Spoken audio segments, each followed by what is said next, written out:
পরিবার হারানো একটা ছেলে যে বেরিয়ে পড়েছিল তার পরিবারকে খুঁজতে। তবে সে জানতো না এই দুনিয়াটাকে সে যতটা সহজ মনে করেছিল এই দুনিয়াটা আসলে ততটা সহজ না। বালক বয়সী তাকে একদম পণ্য সামগ্রীর মতো বিক্রি করে দেওয়া হয়। আর তারপর থেকে তার জীবনে সে নানা রকম অভিজ্ঞতার দেখা পায়। তার দেখা হয় নতুন কিছু মানুষের সাথে। তবে নিজের পরিবারকে ফিরে পাওয়ার অদম্য ইচ্ছাটা তার মনে সেই ছোটবেলা থেকেই বাসা করে নিয়েছিল। কি হয়েছিল সেই ছেলেটার সাথে? সে কি ফিরে পেয়েছিল তার পরিবারকে? সেটা জানতে হলে আপনাকে দেখতে হবে আমাদের আজকের সিনেমাটা, যার নাম রেমি নোবডিজ বয়, যার বাংলা অনুবাদ করলে হয় এমন একটা ছেলে যাকে কেউ কখনোই আপন করে নেয়নি। কথা দিচ্ছি গল্পটা শেষে আপনি একটা আবেগের নিঃশ্বাস ছাড়তে বাধ্য হবেন। তাহলে চলুন শুরু করা যাক আমাদের রেমির গল্প। সময়টা তখন 1950 সাল। এই ছেলেটার নাম রেমি। এই বিশাল খোলা প্রকৃতির মাঝেই সে ছোট থেকে বড় হয়েছে। তার জীবনে আপন বলতে রয়েছে তার মা বারবিন, কারণ আজ থেকে 7 বছর আগে তার বাবা একটা কাজের উদ্দেশ্যে প্যারিসে গিয়েছিল। তারপর থেকে এখন পর্যন্ত সে আর বাড়িতে ফিরে আসেনি। মাঝে মাঝে প্যারিস থেকে তার বাবার চিঠি আসে, তেমনি আজকেও তার বাবার পক্ষ থেকে একটা চিঠি এসেছে। তবে সেই চিঠি পেয়েই রেমির মায়ের মাথায় আকাশ ভেঙে পড়ে, কারণ প্যারিসে নাকি রেমির বাবার কারণে একটা দুর্ঘটনায় একটা লোক মারা গেছে, আর সেই জন্য তার বিরুদ্ধে মামলা করা হয়েছে।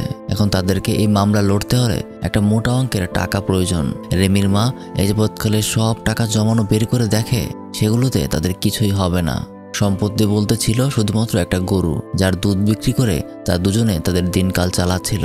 আর ওই গরুটার সাথে রেমির খুব ভালো একটা বন্ধুত্ব ছিল। কিন্তু আজকে তার বাবার এই বিপদে তার মা গরুটাকে প্রতিবেশীর কাছে বিক্রি করে দেয়। তারা জানেও না যে এরপর তারা আসলে কি দিয়ে চলবে, কিন্তু তাদের কাছেই কঠিন সিদ্ধান্ত নেওয়া ছাড়া আর কোনো অপশন নেই। তারপর প্রায় সময়টাতেই রেমি তার গরুর সাথে রাতের বেলা লুকিয়ে লুকিয়ে দেখা করতে আসে। সে দেখে তার গরুর গায়ে আঘাতের চিহ্ন, অর্থাৎ প্রতিদিন রাতেই হয়তো নতুন মালিক তাকে অনেক কষ্ট দেয়। গরুটাকে আদর করে রেমি গুনগুন করে একটা স্পেশাল টিউনে একটা গান গাইতে শুরু করে। এটা তার খুব প্রিয় একটা সুর। আর তখনই একটা লোক সেখানে তাকে লুকিয়ে লুকিয়ে দেখছিল। রেমি যখনই তাকে দেখে ফেলে সে ভয় পেয়ে ওখান থেকে পালিয়ে যায়। এক দৌড়ে সে তার বাড়ি ফিরে আসে, কিন্তু ভেতরে ঢুকেই সে এক অপরিচিত ব্যক্তিকে দেখতে পায়। রেমির মা তাকে জানায় যে এই লোকটা নাকি তার বাবা।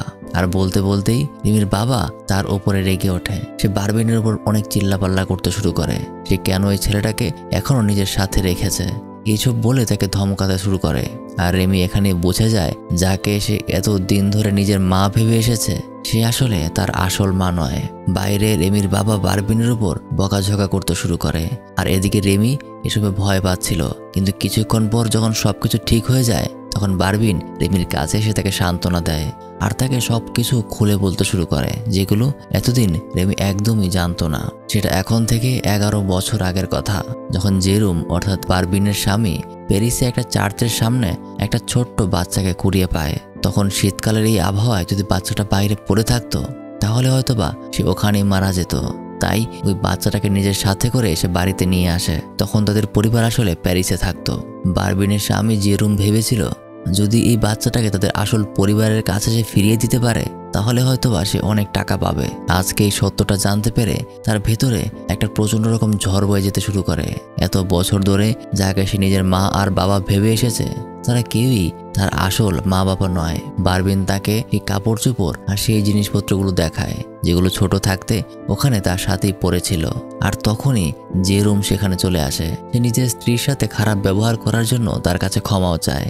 আর এদিকে রেমি নিজের আসল বাবা মায়ের কথা ভাবতে ভাবতে সেভাবেই ঘুমিয়ে পড়ে। সকালবেলা তার মা তাকে জাগিয়ে তোলে। রাতে নাকি তার বাবার মামলার টাকা জোগাড়ের জন্য তারা একটা উপায় বের করেছে। রেমিকে তার বাবার সাথে এখানকার শহরের মেয়রের সাথে কথা বলতে হবে। যেহেতু নিজের সন্তান না হওয়া সত্ত্বেও এতদিন তাদেরকে লালন পালন করেছে, তাই হয়তোবা মেয়র তাদেরকে কিছু টাকা দেবে। কিন্তু রেমিকে সবার সামনে সত্যটা স্বীকার করতে হবে। বিষয়টা বুঝতে পেরে রেমি তার বাবার সাথে শহরের উদ্দেশ্যে রওনা হয়। এভাবেই দুপুরের মধ্যে হাঁটতে হাঁটতে তারা শহরে পৌঁছেও যায়। কিন্তু জেরেমের আচরণ একটু অন্যরকম মনে হয়। তাই সে ওখানে থেমে গিয়ে তাকে জিজ্ঞাসা করে যে আসলে মেয়রের বাড়িটা কতটা দূরে। এতটা দূরে তো হওয়ার কথা না। আর তখনই জেরেমের আসল উদ্দেশ্যটা সে বুঝতে পারে। আসলে সে রেমিকে এখানকার একটি এতিমখানায় রেখে আসতে যাচ্ছে। তাকে সে আর তাদের কাছে রাখতে চায় না, কারণ এখন তাদের নিজেদের কাছেই আসলে টাকা নেই। তাই আর একটা ছেলেকে লালন পালন করা তাদের জন্য একটা বোঝার মতো। এটা বুঝতে পেরে রেমি ওখান থেকে পালিয়ে যেতে শুরু করে। জেরুম তখন কিছু লোকজন ডেকে তার পেছনে লাগিয়ে দেয়। আর রেমি দৌড়ে গিয়ে ওখানকার একটা বারে গিয়ে লুকিয়ে পড়ে। সে লুকানোর অনেক চেষ্টা করে, কিন্তু একটা কালো কুকুর তাকে ভয় দেখিয়ে বাইরে বের করে দেয়। সাথে সাথেই জেরোমও এসে তাকে ধরে ফেলে, কিন্তু তখন তাকে বাধা দেয় একটা বৃদ্ধ লোক। লোকটার নাম ভিটালিস। সে জিজ্ঞেস করে যে ছেলেটা কেন তার কাছ থেকে পালাতে চায়, সে কি তাকে কিডন্যাপ করতে চাচ্ছে কিনা। তখন জেরোম জানায় যে না, এটা তার ছেলে না, তাই সে তাকে একটা এতিমখানায় রেখে আসতে চায়। তখন ভিটালিস তাকে একটা চমৎকার প্রস্তাব দেয়। সে বলে ছেলেটাকে এতিমখানায় না দিয়ে তার কাছে বিক্রি করে দিতে। এতিমখানায় দিলে হয়তো সে কোনো টাকা পাবে না, কিন্তু তার কাছে দিলে সে টাকাও পাবে। জেরোম কিছুটা চিন্তা করে রেমিকে 30 ফ্রাঙ্কের বিনিময়ে তার কাছে বিক্রি করে দেয়। মিস্টার ভিটালিস তখন তার হাতে একটা বেল্ট লাগিয়ে তাকে পুরো শহরের সামনে দিয়ে দড়ি ধরে নিয়ে যেতে শুরু করে। তাকে নিয়ে সে প্যারিসে চলে যাবে। সেখানে যাওয়ার রাস্তাটা রেমিদের বাড়ির সামনে দিয়েছিল। যাওয়ার সময় রেমির মা বারবিন দূর থেকে তার ছেলেকে দেখছিল। ভিটালিস তাকে অনেকটা টেনে হিঁচড়ে নিয়ে যাচ্ছে, আর এদিকে জেরোম বারবিনকে একদম আটকে ধরে রেখেছে।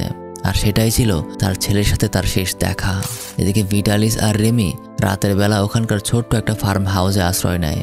ভিটালিস এতক্ষণে ঘুমিয়ে পড়েছে, আর এটা দেখতে পেয়ে রেমি একটু পালিয়ে যাওয়ার চিন্তা করে, কিন্তু দরজা খোলার সাথে সাথে বাইরে থেকে ভয়ানক নেকড়েদের ডাক শুনে রেমি অনেক ভয় পেয়ে যায়। পেছনে ঘুরতেই সে দেখে ভিটালিস আসলে তখনও ঘুমায়নি। সে রেমিকে খুব সুন্দর মতো বোঝায় যে তার বাবা তাকে তার কাছে বিক্রি করে দিয়েছে। এখন সে চাইলেও ফ্যামিলির কাছে আর ফেরত যেতে পারবে না। তার বাবা মা তো তাকে রাখতেই চায় না। এই দুনিয়াটা আসলে অনেক অনেক বেশি নিষ্ঠুর, এখানে টিকে থাকাটা অনেক কঠিন। সে রেমিকে ভালো মতো বোঝায় যদি সে ভিটালিসের সাথে টিকে থাকতে পারে তাহলে সে দুনিয়া ঘুরতে পারবে। রেমি তখন চিন্তা করে আসলেই তো তার বাবা আর মা তো তাকে রাখতেই চায় না, তারা তাকে বোঝা মনে করে। তাদের কাছে সে কিভাবে ফিরে যাবে, তাই সে পালিয়ে যাওয়ার চিন্তাটাও মাথা থেকে ঝেড়ে ফেলে। তার সাথে তেমন কিছুই ছিল না, ছিল শুধুমাত্র সেই জিনিসগুলো যেগুলো সহ তাকে পাওয়া গিয়েছিল একটা চার্চের সামনে।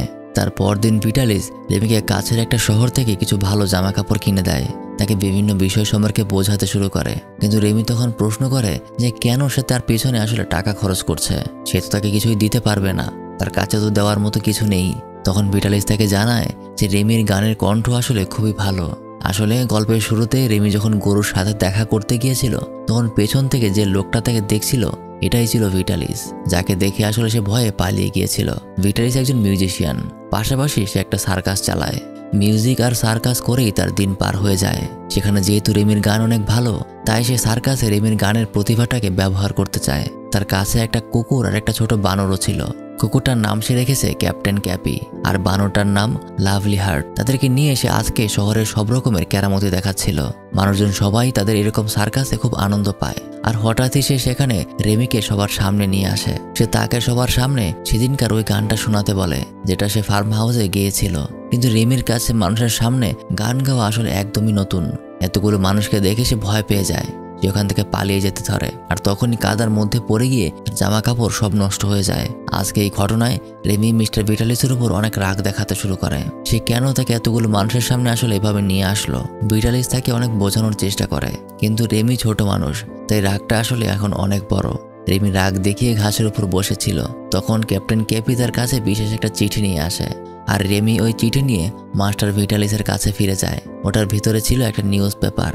সেটা আজ থেকে 25 বছর আগের একটা নিউজ, যখন ভিটালিস ছিল একজন বড় মাপের মিউজিশিয়ান। সে তার সময় এত সুন্দর ভায়োলিন বাজাতো যার কারণে পুরো দেশে তার সুনাম ছড়িয়ে গিয়েছিল।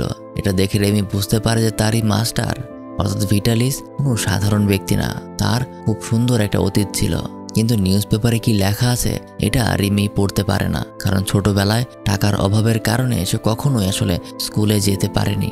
ভিটালিস তাকে নিজে থেকে সমস্ত ঘটনা খুলে বলে। ভিটালিস তাকে বলে সে যদি চায় তাহলে সে তাকে পড়তে আর লিখতে শেখাবে, যাতে করে সে তার মায়ের কাছে চিঠি লিখতে পারবে।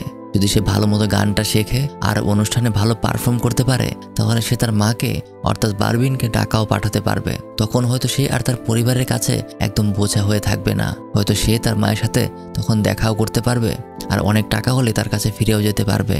এটা শুনে রেমি অনেক খুশি হয়ে যায়। তাই তখন থেকেই ভিটালিস তাকে ইংরেজি অক্ষরগুলো শেখাতে শুরু করে। ধীরে ধীরে সময় যেতে থাকে আর রেমি তার শিক্ষা চালিয়ে যেতে থাকে। গান আর পড়তে শেখার বিষয়টা খুব ভালোভাবে এনজয় করছিল আর তারা একই সাথে দেশ বিদেশেও ঘুরতে শুরু করে। এভাবেই ঘুরে ফিরে তাদের সময় যাচ্ছিল। পাশাপাশি রেমি এতদিনে তার প্রাথমিক শিক্ষাটাও পূরণ করে ফেলে। এখন সে পড়তে জানে, লিখতেও জানে। তাই আজকে প্রায় 7 মাস পর সে তার মাকে নিজের হাতে একটা চিঠি লিখে সে নিজের বর্তমান অবস্থা আর তার মাস্টার সম্পর্কে তার মাকে জানায়। ভিটালিস তাকে সঙ্গীতের বিভিন্ন বিষয় শেখাতে শুরু করে, তাকে বিভিন্ন ইনস্ট্রুমেন্টও সে বাজাতে শেখায়। তবে একটা সুর ছিল যেটা রেমির মাঝে অটোমেটিক কিভাবে যেন চলে আসতো। সেই সুরটা শুনে মাস্টার শুরুতে অনেক অবাক হয়েছিল। রেমি সেই সুর তার মাস্টারকে শোনায় আর তিনি তাকে সঙ্গীতের ভাষায় সেই সুরটা একটা কাগজের মধ্যে লিখে দেয়। এভাবেই তাদের দিনকাল বেশ ভালোই যাচ্ছিল। এক রাতে রেমি খেয়াল করে যে তার মাস্টার ভিটালিস ঘুমের মধ্যে এনজো আর অ্যাঞ্জেলিনা এই দুটো নাম ধরে কেমন যেন অস্থির হয়ে উঠছে। সকালবেলা রেমি তাকে এই সম্পর্কে জিজ্ঞেস করে। তখন ভিটালিস তাকে জানায় যে কিছু নাম তার অতীতের কষ্টটাকে অনেক বাড়িয়ে দেয়, তাই সেই নাম নিয়ে তাকে আর কিছু বলতে চায় না। তবে যাই হোক, ভিটালিস আর রেমির মাঝে খুব সুন্দর একটা বন্ধুত্বের সম্পর্ক এখন তৈরি হয়ে গেছে। একদিন ভিটালিস তার চোখ বেঁধে তাকে একটা খোলা মাঠের সামনে নিয়ে আসে।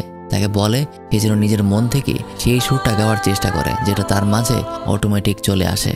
যেহেতু রেমির চোখ বাঁধা, তাই সে কিছু দেখতে পায় না। নিজের ভেতরের সবকিছু আবেগ দিয়ে সে সেই সুরটাকে গাইতে শুরু করে, যা শুনে মাস্টার নিজেও খুব অবাক হয়ে যায়।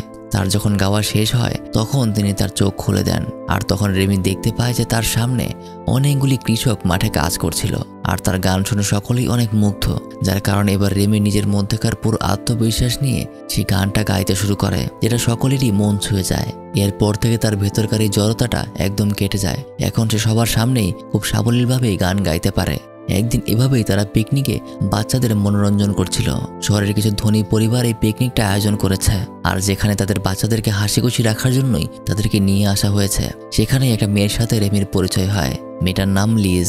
লিজ জন্ম থেকেই আসলে শারীরিক প্রতিবন্ধী। সে নিজের পায়ে হাঁটতে পারে না, তাই তাকে সবসময় হুইল চেয়ারে থাকতে হয়। সেখানে রেমির সাথে তার একটা ভালো বন্ধুত্ব হয়। লিজের মা এই বিষয়টা দেখে অনেক খুশি হয়ে যায়। লিজ অন্তত তার একটা বন্ধু পেয়েছে। তারপর একদিন সেই শহরেরই আরেকটা জায়গায় ভিটালিস রেমিকে নিয়ে তার একটা শো চালাচ্ছিল। তখন শহরের কিছু নিরাপত্তা বাহিনী এসে তাদেরকে থামিয়ে দেয়। তারা তাদেরকে জিজ্ঞাসা করে যে কার অনুমতি নিয়ে তারা এখানে শো চালাচ্ছে। তখন ভিটালিস তাদেরকে কিছুই বলতে পারে না, কারণ আসলে তাদের কাছে তেমন কোনো অনুমতি নেই। তারা অনেকটা ভবঘুরে ভাবেই রাস্তায় রাস্তায় মানুষকে এভাবে মনোরঞ্জন করে বেড়ায়, তাই আসলে কখনোই তাদের তেমন অনুমতির প্রয়োজন হয়নি। কথাবার্তা তখনও ঠিকঠাকই ছিল, কিন্তু যখন কথা কাটাকাটিতে সেখানকার একজন অফিসার রেমির গায়ে হাত তোলে, তখন তাদের কুকুরটা অর্থাৎ ক্যাপ্টেন ক্যাপি রেগে গিয়ে তার হাতে কামড় বসিয়ে দেয়। এই জন্য তার বিরুদ্ধে মামলা হয় আর তাকে আদালতে নিয়ে যাওয়া হয়। কিন্তু তার অপরাধটা অনেক ছোট হওয়ার কারণে তাকে মুক্ত করে দেওয়া হয়। কিন্তু আদালত অর্ডার করে তাকে তার পরিচয় জানাতে হবে, কারণ তার যে পরিচয় সে দিয়েছে এটা আসলে তার সত্যি পরিচয় নয়। ভিটালিস আসলে একটা ছদ্ম নাম আর পরিচয় নিয়ে ঘুরে বেড়াচ্ছে। তখন তাকে তার পরিচয় জিজ্ঞেস করা হলে সে আর কিছুই বলে না, সে একদম চুপচাপ দাঁড়িয়ে থাকে। নিজের পরিচয় না দেওয়ার জন্য তাকে 2 মাসের কারাদণ্ড দেওয়া হয়। যেখানে রেমি বাইরে থেকে তখন জিজ্ঞাসা করে যে কেন সে তার পরিচয়টা লুকিয়ে রাখছে, কেন সে তার নিজের মহৎ পরিচয়টা সবার কাছ থেকে এভাবে গোপন রাখতে চায়। এটা শুনে সে রেমিকেও কিছু বলতে চায় না, কিন্তু রেমি তাকে অনেক জোরাজুরি করে। তখন সে জানায় যে সে আসলে নিজ হাতে তার পরিবারকে মেরে ফেলেছিল, তাই সে সত্যটা কখনো বলতে চায়নি। এটা শুনে রেমি অনেকটা অবাক হয়ে যায়। রেমি তখন তাকে জিজ্ঞাসা করে যে কিভাবে সে নিজের পরিবারকে মেরে ফেলেছে। ভিটালিস তখন বলে একটা সময় সে খুবই আত্ম অহংকারী মানুষ ছিল। নিজের অহংকারের কারণে সে কখনো নিজের পরিবারকে তেমন গুরুত্ব দেয়নি, তাদের সাথে সে সবসময় খারাপ ব্যবহার করত। একদিন সে তার বউয়ের সাথে ঝগড়া লেগে তার বউ আর ছেলেকে তাদের বাড়ির মধ্যে তালাবদ্ধ করে একটা অনুষ্ঠান করতে চলে গিয়েছিল। আর সেই দিনই দুর্ঘটনাবশত তাদের বাড়িতে আগুন লেগে যায়। যেহেতু বাইরে থেকে তালা দেওয়া ছিল, তাই আগুন লাগা ঘর থেকে তার বউ আর বাচ্চা কেউই বের হতে পারেনি। বের হতে না পেরে ঘরের ভেতরে বউ আর বাচ্চা দুজনই পুড়ে মারা যায়। পরবর্তীতে যখন তার বিরুদ্ধে মামলা হয়, তখন পুরো দুনিয়া বলতে শুরু করে যে সে নিজের বউ আর বাচ্চাকে ঘরে আটকে রেখে আগুন লাগিয়ে দিয়ে মেরে ফেলেছে। কিন্তু সে আসলে কখনো কল্পনাও করতে পারেনি যে এইরকম একটা দুর্ঘটনা ঘটে যাবে। এই অপরাধে যখন তাকে বন্দি করা হয়, তখন সে আইনের চোখ ফাঁকি দিয়ে কোনো রকমে সেখান থেকে পালিয়ে গিয়েছিল। আর এখন নিজের একটা ছদ্মনাম আর পরিচয় নিয়ে এদেশ ওদেশ ঘুরে বেড়াচ্ছে। এই জন্যই আসলে নিজের আসল পরিচয়টা সে দিতে পারে না। নিজের আসল পরিচয় দিলেই হয়তো সে ধরা পড়ে যাবে আর আবার তাকে জেলে নিয়ে যাওয়া হবে। কিন্তু এখন তার খুব আফসোস হয়, এখন সে তার পরিবারের মর্মটা খুব ভালো মতো বুঝতে পেরেছে। এসব বলতে বলতেই তাকে জেলখানায় পাঠিয়ে দেওয়া হয়। তাকে 2 মাসের শাস্তি দেওয়া হয়েছে। জেলখানার ভেতরে আরও অনেক কয়েদি ছিল, তবে একজন ছিল খুব ভয়ানক রোগী, অসুস্থ। আর এদিকে মাস্টার যেহেতু জেলে, তাই রেমিরও আসলে যাওয়ার কোনো জায়গা ছিল না। তাই সে ওই দিনের ওই পিকনিক বোটে চলে যায়, যেখানে কিছুদিন আগে তাদের থাকার ব্যবস্থা করা হয়েছিল। একদিন হঠাৎ ওখানে লিজ চলে আসে। লিজকে দেখতে পেয়ে রেমি অনেক অবাক হয়ে যায়। লিজ ওখানে রেমির ছোটবেলার সেই কাপড় চোপড়গুলো দেখে তাকে জিজ্ঞাসা করে এই বাচ্চাদের কাপড় চোপড় তার কাছে কিভাবে এলো। তখন রেমি তাকে প্রথমে কিছু বলতে না চাইলেও পরে তার জীবনের সবকিছুই সে তাকে খুলে বলে। এরপর থেকে তারা দুজন খুব ভালো বন্ধুর মতো হয়। তারা একসাথে বেশ ভালোই সময় কাটায়। লিজের মা এই বিষয়টাতে অনেক খুশি হয়, কারণ তার মেয়ে আসলে কখনোই ফ্রিভাবে কারোর সাথে মিশতে পারেনি। তাই তাদের একসাথে থাকাটাও সে পজিটিভলি দেখে। এভাবে 2 মাস কেটে যায়। একদিন হঠাৎ সেখানে ভিটালিস চলে আসে। কারাগার থেকে তাকে মুক্ত করে দেওয়া হয়েছে। রেমিও তাকে দেখে অনেক খুশি হয়। তবে সেখানে লিজের মা মিস্টার ভিটালিসকে একটা অফার দেয়, আগামী 1 বছর পর নাকি তার মেয়ের অপারেশন হবে। তাই সেখানে একাকিত্ব দূর করতে এমন একজনকে দরকার যার সাথে লিজ অনেক বেশি ভালো অনুভব করে। এই জন্য সে রেমিকে তাদের কাছে আগামী 1 বছর রেখে দিতে চায়। কিন্তু ভিটালিস তখন তাকে বোঝায় যে রেমির আসলে এখনো অনেক কিছু শেখা বাকি, তার দুনিয়া ঘোরা বাকি। তার মাঝে আসলে এমন একটা প্রতিভা আছে যেটাকে সে দুনিয়াকে দেখাতে চায়। কিন্তু আসল সিদ্ধান্তটা রেমির উপরই ছেড়ে দেওয়া হয়। সে যা চাইবে আসলে তাই হবে। তারপর সেদিন রাতে রেমি অনেক চিন্তা ভাবনা করে। সে সিদ্ধান্ত নেয় যে তাকে দুনিয়ায় দেখতে হবে। তার এখনো অনেক কিছু শেখা বাকি, তাকে তার উদ্দেশ্য পূরণ করতে হবে। তাই সে পরদিন লিজ আর তার পরিবারকে বিদায় জানিয়ে তার মাস্টারের সাথে চলে যেতে শুরু করে। অবশ্য লিজের জন্য বিষয়টা মেনে নেওয়া অনেক কঠিন ছিল, কারণ রেমি ছিল তার জীবনের একমাত্র বন্ধু। কিন্তু যেহেতু এটা রেমির সিদ্ধান্ত ছিল, তাই তারও আসলে কিছু করার ছিল না। আবারও শুরু হয় তাদের অজানা পথের এক যাত্রা। এখান থেকে সামনের শহরে যেতে হলে তাদেরকে একটা জঙ্গল পাড়ি দিয়ে যেতে হবে। কিন্তু বোঝা যায় ভিটালিসের একটা গুরুতর রোগ হয়ে গেছে। মনে আছে জেলখানার ভিতরে থাকাকালীন একটা কয়েদির একটা রোগ ছিল। মূলত এই রোগটাই তার মাঝে ছড়িয়ে গেছে। তাদের হাঁটতে হাঁটতে এক সময় রাত হয়ে যায়। তখনও সবকিছু ঠিকঠাকই ছিল, কিন্তু হঠাৎ সেখানে অনেকগুলো নেকড়ের আওয়াজ আসতে শুরু করে। একসময় সেগুলো তাদেরকে ঘিরে ফেলে। লাভলি হার্ট ভয় পেয়ে তাদের থেকে দূরে গিয়ে একটা গাছে উঠে পড়ে। আর ক্যাপি সেই নেকড়েগুলির দিকে এক নাগারে ঘেউ ঘেউ করতে শুরু করে। তারা দুজন কি করবে কিছুই বুঝে উঠতে পারছে না। ঠিক তখনই তাদের সামনে একটা কুঁড়ে ঘর তারা দেখতে পায়। এটা দেখেই তারা ওদিকে ছুটে যেতে শুরু করে। আর কোনো এক সময় তার দরজা খুলে তারা ভেতরেও ঢুকে যায়। নেকড়েগুলো তখন ঘরের বাইরে ডাকাডাকি করতে শুরু করে। এভাবেই সকাল হয়ে যায়। সকালবেলা তারা দুজন লাভলি হার্টকে জঙ্গলের আশেপাশে খুঁজতে শুরু করে। আর হঠাৎ দেখা যায় সে একটা গাছের উপর অসুস্থ হয়ে পড়ে আছে। আর ওখান থেকে তারা তাকে নামিয়ে ফিরে যায় শহরের দিকে। লাভলি হার্ট আসলে ঠিক মতো নিঃশ্বাস নিতে পারছে না। তার চিকিৎসা করানোর জন্য ভিটালিস পাশের একটা বড় হোটেলে গিয়ে একটা ভালো রুম ভাড়া করে। আর লাভলি হার্টের চিকিৎসার জন্য সে একটা ভালো ডাক্তারও নিয়ে আসে। ডাক্তার তাদেরকে জানায় যে তার নিউমোনিয়া হয়েছে। আর তখনকার সময় নিউমোনিয়া মানে নিশ্চিত মৃত্যু। ভিটালিসের আচরণে ডাক্তার বুঝে যায় যে তার নিজেরও একটা জটিল রোগ হয়েছে। তাই ডাক্তার তাকেও ওয়ার্নিং দেয়, যদি সে সঠিক চিকিৎসা না করে তাহলে তার নিজের মৃত্যু অনেক কাছাকাছি চলে আসছে। তবে এখন তার কাছে খুব বেশি টাকা নেই। তার সমস্ত টাকাই আসলে শেষ হয়ে গেছে। তাদের খাবার দেওয়ার জোগানোর মতো টাকাও আসলে তার কাছে এখন বাকি নেই। কিন্তু ভিটালিস এটা নিয়ে তেমন চিন্তা করছে না, কারণ আজ রাতে তার কাছে একটা প্ল্যান রয়েছে, সেটাই সে করবে। প্ল্যান অনুযায়ী রাতে দেখা যায় ভিটালিস সকলের সামনে নিজের ভায়োলিনটা নিয়ে উপস্থিত হয়। আজকে প্রায় 25টা বছর পর তার পুরনো ভায়োলিন আবার হাতে নিয়েছে। প্রয়োজনের মুহূর্তে এটা করা ছাড়া এখন তার হাতে আর কোনো উপায় নেই। সে সকলের সামনেই ভায়োলিন বাজাতে শুরু করে। আর তার সুর সকলকেই সেই যুবক ভিটালিসের স্বাদ এনে দেয়। সেই ফেমাস ভিটালিস যে ছিল দেশের সবচেয়ে সেরা ভায়োলিনিস্ট, কিন্তু কেউ জানে না যে এটাই আসলে সেই ব্যক্তি। সবাই মুগ্ধ হয়ে তার ভায়োলিন শুনে। তবে এর মাঝে একটা মহিলা তাকে একটু অন্যরকম ভাবে খেয়াল করে। শো শেষ হলে ভিটালিসের কাছে এসে বিষয়টা নিয়ে জিজ্ঞাসা করে। সে বলে যে তার এই মিউজিক তার কাছে অনেক বেশি পরিচিত, মনে হয় সে খুব ফেমাস কার ভায়োলিন শুনছে। তখন ভিটালিস তাকে জানায় সে শুধুমাত্র একজন কপি আর্টিস্ট। সে বড় বড় আর্টিস্টদের আসলে কপি করতে জানে, তাই তার কাছে এমনটা মনে হয়েছে। মেয়েটার কাছে সে তার নিজের পরিচয় জানায় না, কিন্তু তবুও মেয়েটা খুশি হয়ে তাকে একটা গোল্ড কয়েন দিয়ে যায়। এটা দেখে খুশি হয়ে যখন রেমি লাভলি হার্টকে দেখাতে আসে, তখন বোঝা যায় যে লাভলি হার্ট অনেক আগেই মারা গিয়েছে। এতে তারা দুজনই অনেকটা দুঃখী হয়। লাভলি হার্টকে তারা একটা নির্দিষ্ট জায়গায় দাফন করে আর সেখান থেকে পার হয়ে যায় অনেকটা সময়। ভিটালিসের শরীরও এখন অনেকটা খারাপের দিকে চলে গিয়েছে। তারা যে স্বর্ণ মুদ্রাটা পেয়েছিল সেটা দিয়েই তারা কোনো রকম এখন চলতে পারছে, কিন্তু ডাক্তার তাকে বারবার ওয়ার্নিং দেয় যে আপনি যদি এখনো হসপিটাল চিকিৎসা না নেন তাহলে আপনাকে আমাদের পক্ষে আর বাঁচানো সম্ভব হবে না। কিন্তু তবুও সে চিকিৎসা না নেওয়ার কথাই তাকে জানিয়ে দেয়। এতদিনে রেমি নিজেও নিজের ছোটখাটো শো পারফর্ম করা শিখে গেছে।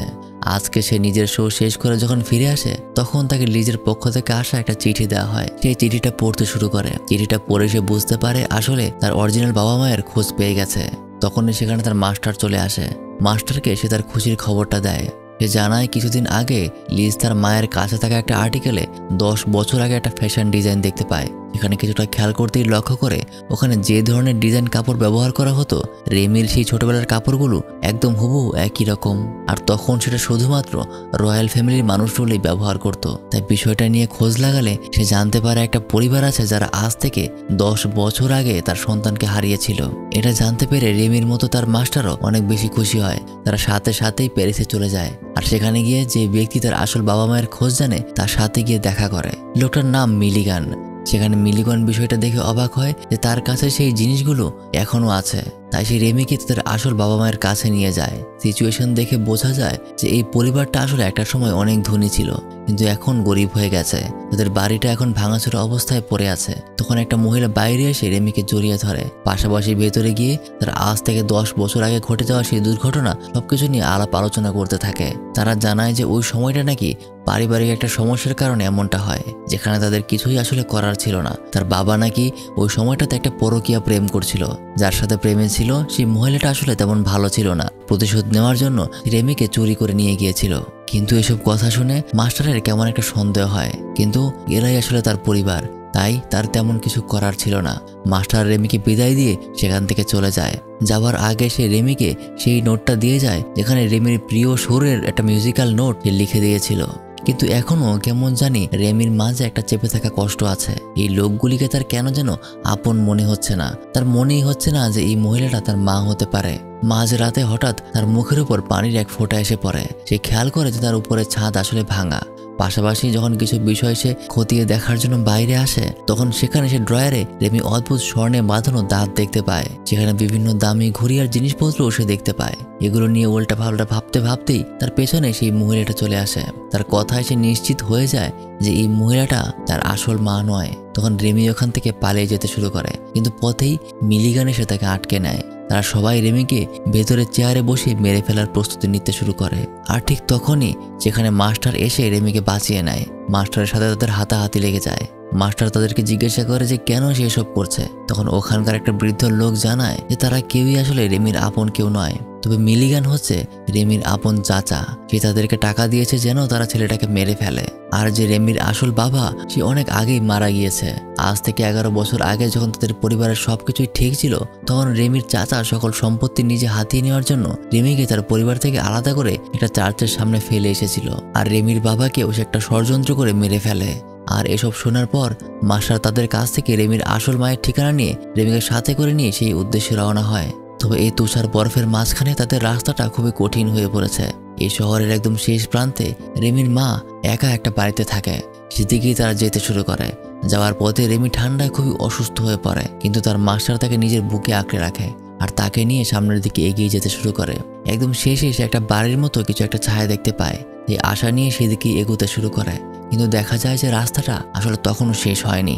এটা শুধুমাত্র একটা পরিত্যক্ত চার্চ। তাই আপাতত রাতটা কাটানোর জন্য তারা ওখানেই বসে পড়ে। তবে বোঝা যায় যে মাস্টারের হাতে খুব একটা সময় বাকি নেই। মাস্টার অনেক বেশি অসুস্থ হয়ে পড়েছে। সেখানেই সে রেমিকে সেই সুরটা একবার গিয়ে শোনাতে বলে। রেমি তখন তাই করে। আর এভাবেই তার সুর শুনতে শুনতে মাস্টার নিজের শেষ নিঃশ্বাস ত্যাগ করে। রেমি তাকে জড়িয়ে ধরে কাঁদতে শুরু করে।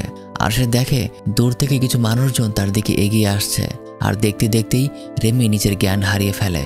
সকালে যখন সে ঘুম থেকে ওঠে সে নিজেকে একটা বিছানায় খুঁজে পায়। তার সামনে একটা মহিলা জিজ্ঞাসা করছে যে সে কেমন আছে। সেখানে তখন ক্যাপিও চলে এসেছে।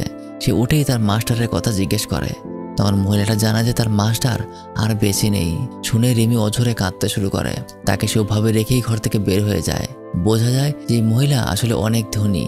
তার কাছে খবর আসে যে বাইরে তার মৃত হাজবেন্ডের ভাই তার সাথে দেখা করতে এসেছে।